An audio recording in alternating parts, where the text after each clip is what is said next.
I think now, Lee, it's probably a good time to move into a meditation and Let's do it. Continue the series on the Akash. Oh, yeah. Yes, Great. I love the series on the Akash. So with that, let's move into a meditation. And this is your time. So whatever has happened through the week for you, put yourself in a place where you're free of distraction. No thing around you that's going to interrupt you coming home to you. And so I invite you to close your eyes and just attune to what is going on internally within your beautiful vehicle of consciousness that is here on the planet with you now. Just allow that breathing to soften within your beautiful vehicle of consciousness that is supporting you in these amazing times of awakening and shift on the planet. And within this vehicle of consciousness, there resides multidimensional aspects that connect you to the oneness of everything, and yet there is information related to your soul experience. It is the same soul that experiences lifetime after lifetime after lifetime on the planet. Each of us get to experience a unique expression of life that is part of the Creator, and yet having this perceived individual experience. How does your experience affect the whole? And how does the whole experience affect you individually? For everything is connected in a beautiful multi-dimensional soup of divine loving energy. And all this contained within your vehicle of consciousness. What a beautiful experience, what a beautiful body we have. And in this experience now, there is nothing to do. Simply relax, open to the possibilities of what you have within yourself. And let us now hear more from the magnetic master about the beauty of the Akash of the human.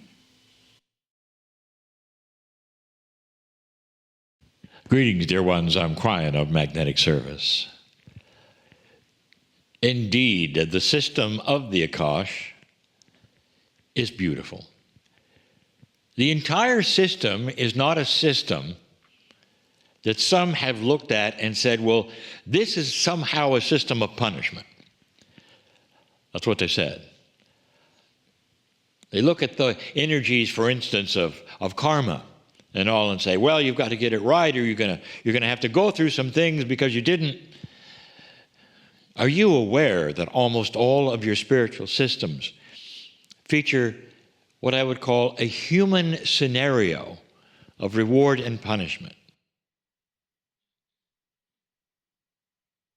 Have you thought about that? This is not the system of God. We told you early on, the system of spirit is one that honors your magnificence and gives you tools so you can discover it. Nowhere in there is punishment. Nowhere in there is judgment either. Loved without measure, beyond measure. Meaning you can't even measure how much you're loved. Not a punishing God. So the system of karma is part of that, a beautiful system that makes sense, that's rewarding, and that has things in it, especially for the shift that are starting to occur. I want to tell you about the grand school of the Akash. One of the things that you don't really think about in the Akash and the system and the way it all works is what it might mean as it's collectively experienced life after life after life after life in the measuring of wisdom. Every kind of growing up that you might do on this planet, kind of growing up, meaning did you go to school, did you not go to school, what culture, every single kind of growing up features one aspect. You learn as you go. In the culture of my partner, you're actually taught things as you go. That's schooling. And you're taught things in a schedule so that when you go to the next grade level, read this, the next lifetime, you carry the things you learned from the previous grade to the next. And those things then build upon what you learn in the next grade. And then you go to the next grade, and those things build upon that. This is simply common sense. But do you think of this with the Akash? Most of you don't. The Akash turns out to many to simply be a series of energies that you deal with. And that is what you're taught. Usually the Akash is something that you have to work with because you have things in the record that are bothering you this time. In these next couple of weeks, we're going to tell you some things maybe you didn't expect that are not negative at all about the Akash. Well, let's start with this one. Lifetime after lifetime after lifetime. Definitely, there is a deposit of those experiences in the form of wisdom to the next lifetime. The result you are seeing, you've even labeled it. You may have a friend who's given birth, and you go and see, you get to visit her, and you get to see the newborn. And perhaps she's holding that beautiful child, and you want to get around so you can see the eyes and see if the child is awake enough to say, hello to you, welcome to Earth, kind of a moment. And you may have had experience like this, and the child does. The child opens its eyes for a moment. It's not upset, it's not crying, it's just there. And for that instant when your eyes meet, you say, there is an old soul. Where did that come from? This is a subconscious acknowledgement of past life expressions on each other, combined with each other, in a series with each other, being the school of the soul. That you learn, and what is the result? Wisdom. Have you ever wondered why children are so different? I have given you this information before. It's not just that you have a variety of children or a variety of chemistry within them. One set of parents can have a child that is just all over the place and you cannot control, and you wonder, where did that come from? Because the parents are not like that. And the child will then do things, the parents, it shocks and surprises them, and they'll have interests that the parents never had. And then there'll be another child come along, and they're so sweet. And they don't do any of the things the first child did. And you'll go, oh, There's such a variety from the same chemistry, the same DNA pairing, and yet it's vastly different. Have you ever thought about that?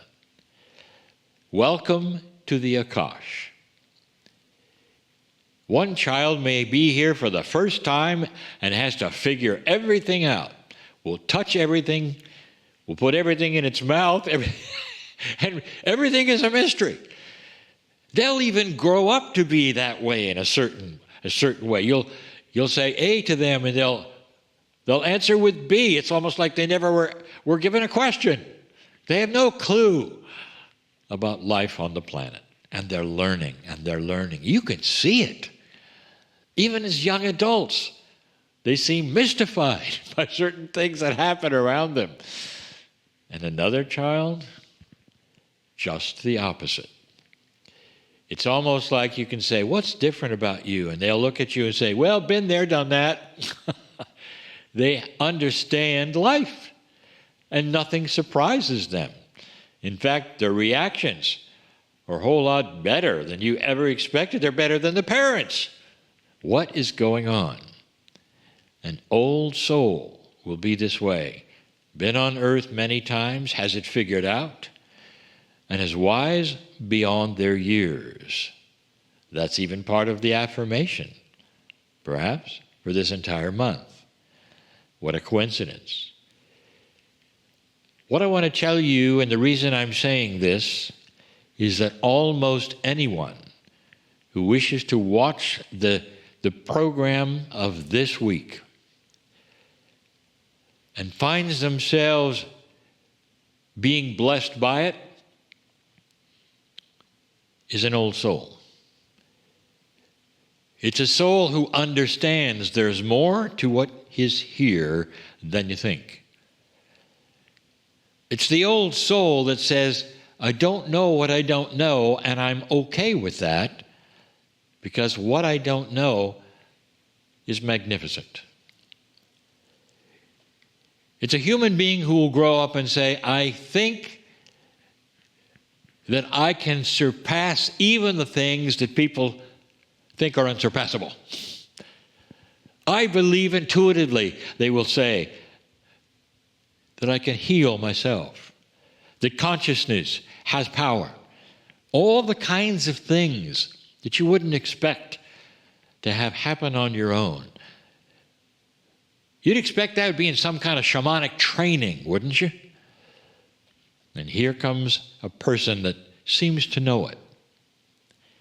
There are so many being born right now, like child prodigies that can play the piano or the violin at young ages. They're growing up, and they're giving you signs of wisdom even in the family they're in.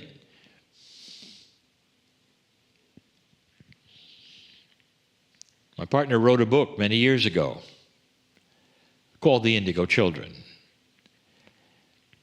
Some of you perhaps didn't even know that, thinking that my partner only wrote Kryon books. One of the most popular ones was the naming of new kinds of children on the planet. And these children were coming in with something that the other children had not, and that was wisdom. You started to see it up to 40 years ago. A slow change, perhaps. The beginning of the shift, perhaps. Wisdom is starting to occur, especially among the young people. And so if you're a cynic and you say things will never change, the world is going to a place of destruction, nothing will ever get better, humans are horrible. I'll tell you, there are many things changing. So that won't happen. That has to be the case, because if things simply stayed the same, there would be stagnation, even within human nature, self-destruction. It's changing, and the reason, wisdom. And the wisdom is that coming from the school of the Akash. And that's you, old soul, watching this. And you may say, well, I don't feel especially smart or wise. You are wise. How do I know that? Because your intent is to watch this and be okay with the knowledge that I'm giving you, of the energy that I'm transmitting to you, of love, compassion. You will be one of the first ones to say, I feel it's correct. I feel it inside. Now I understand a little bit about why I am different from some of my peers, why I don't want to do some of the things they want to do, why I feel that I'm magnificent, and I want to show them they are too. This is the wisdom. It's why you're here. We'll talk some more about that later. I'm crying in love with you all, oh wise one. And so it is.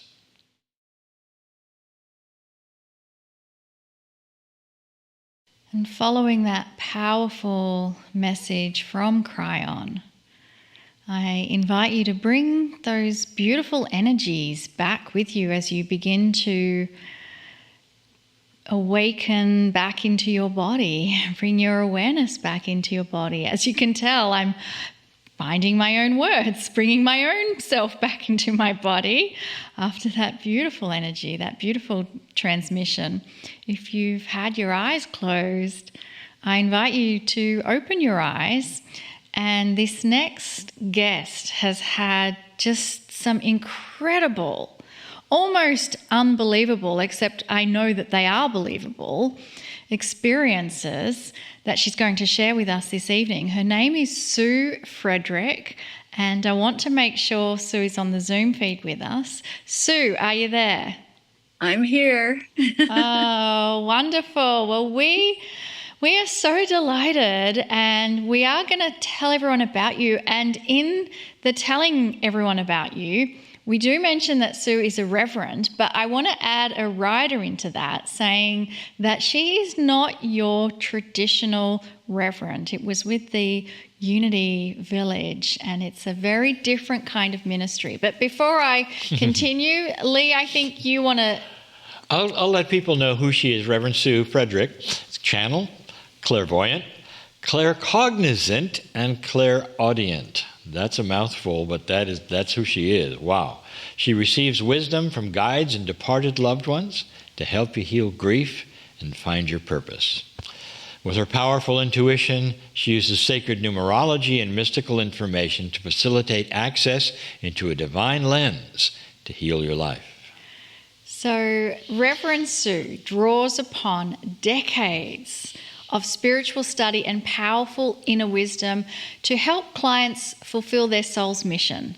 As an ordained Unity minister, lifelong intuitive, past life and between lives soul regression therapist, a master numerologist, intuitive coach and spiritual guide, Sue has helped thousands of people to realign with their soul's purpose and to connect with their departed loved ones in very therapeutic conversations.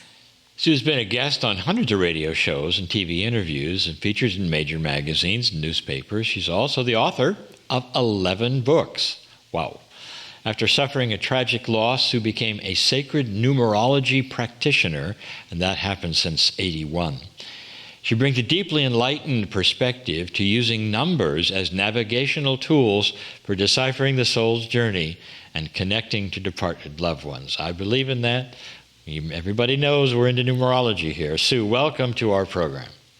It is such an honor to be with you both. You're such beautiful souls. I feel like we're old friends, and I just found you again in this lifetime, and I'm grateful.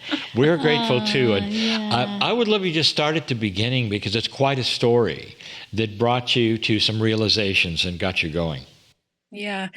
Well, I like to say that I think grief, I call her Divine Mother. Grief is our greatest spiritual teacher, that whenever we have a devastating loss, it's a beautiful soul agreement to wake us up to our higher consciousness. Of course, we can say yes or no, it's our free will. But when I was 29, my beautiful mountain climbing husband, Paul Frederick, we were mountain climbers together in Colorado, felt pretty invincible, and he had some stomach problems, and suddenly he was diagnosed with colon cancer, and he was only 32, 33. I was 29. And we went through a year of trying to heal him in every way, conventional and alternative. But the higher lesson, which we got shown by guides and spirit, and especially Chief Fool's Crow from the Sioux traditional healing community, he did an amazing ceremony with us and made it clear that Paul had chosen this soul exit point for a reason, and that I had chosen to walk it with him to help me wake up.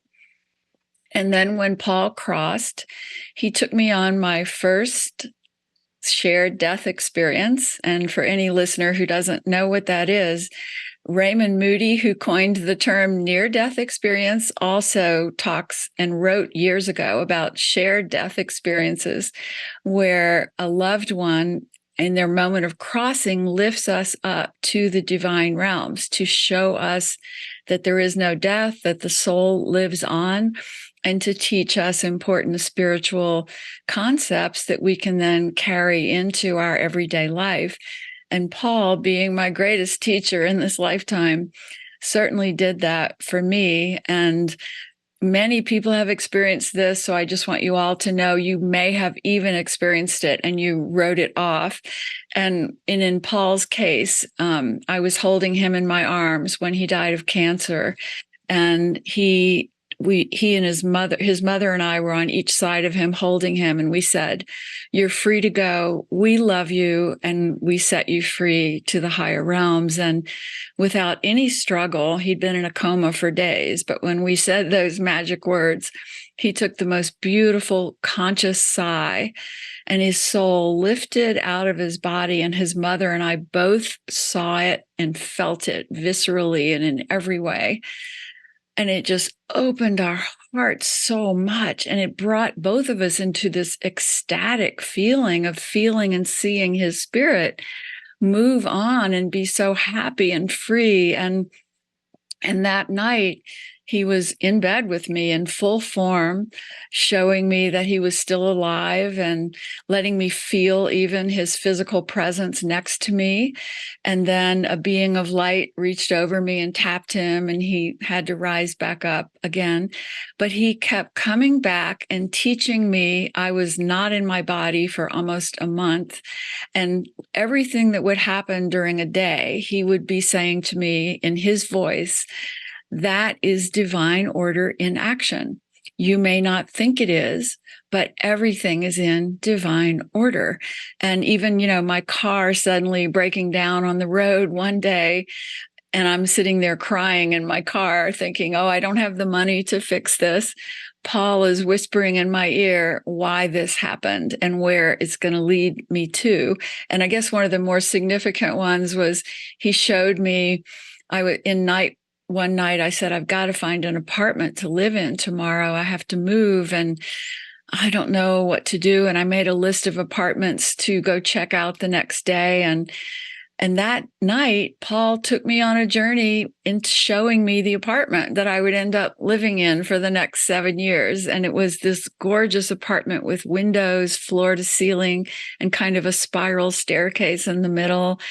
And a little boy was showing it to me in the dream.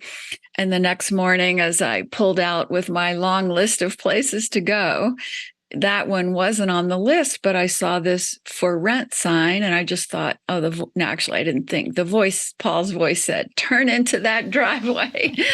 And I did. And this little boy was there, the son of the landlord. Yeah. Oh, wow. And the little boy, I said, "Can you show me the apartment?" And He said he called his mom and his mom said, okay. And so this little boy was walking me into the exact apartment that Paul had shown me in the dream. So he had found this apartment for me. And so for anyone who's lost a loved one, I just help you recognize that, especially when they first cross, they know what we're going through. They are trying so hard to help us and to lift us up out of our grief and even solve problems for us that we're facing. But we have to listen and trust that those signs and those things, those dreams, are all real. So that was my first one. And do you want to hear about the next one? Absolutely. I mean, you had 2 more shared death experiences that I'm aware of. Well, the next one was the most fun. I mean, they're not fun when someone crosses that you love, but Chrissy had been my childhood best girlfriend. We had grown up Catholic together, you know, that girlfriend that makes you giggle in mass and you're both trying so hard not to laugh and get in trouble with the nuns. Yeah. That was Chrissy. And she made me laugh so hard all the time and laugh until I would cry. I mean, even when I was young, like first grade, second grade, and then it just continued on. And by the time we were in high school, I would be like, Chrissy, stop. I'm going to pee in my pants. You have to stop, you know. But she would make my stomach muscles hurt from laughing. And so after Paul died, Chrissy came out to see me and we had a wonderful visit. And we went skiing because I lived in Colorado. And on her way home, she got bruises showing up on her leg, and we thought it was from falling. And by the time she flew back to California, she was taken to the hospital and diagnosed with acute leukemia. And I just was devastated. Here was my best lifelong friend, and it was just 4 or 5 months after Paul had died. I was angry and upset, and Chrissy went through a bone marrow transplant that was very painful. I had so many questions for God. If this is a loving universe, why do good, beautiful people suffer? And I can now answer that, but I couldn't back then. And so one night I thought Chrissy was in remission, and I was sleeping, and all night in the dreams, she was flying with me, making me laugh so hard my stomach muscles were hurting. And she was taking me to see some friends that we knew, that we'd grown up with. And we were laughing and laughing. And I'd even wake up in the middle of the night and go, oh, I'm with Chrissy. She's making me laugh. And I'd go back to sleep. And that continued all night. And when I woke up in the morning, I said, oh, I was with Chrissy all night. And I went, uh-oh. Oh, no, I was with Chrissy. And I called her mother, and her mother said she had crossed that night.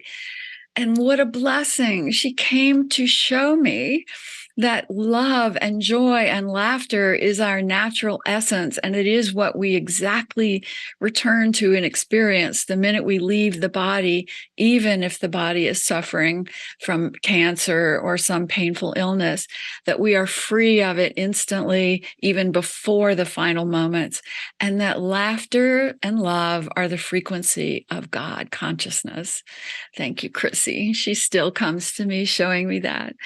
And my third one, I'll say quickly, because I know we don't have a lot of time, but it was my father, and he was dying from lung cancer.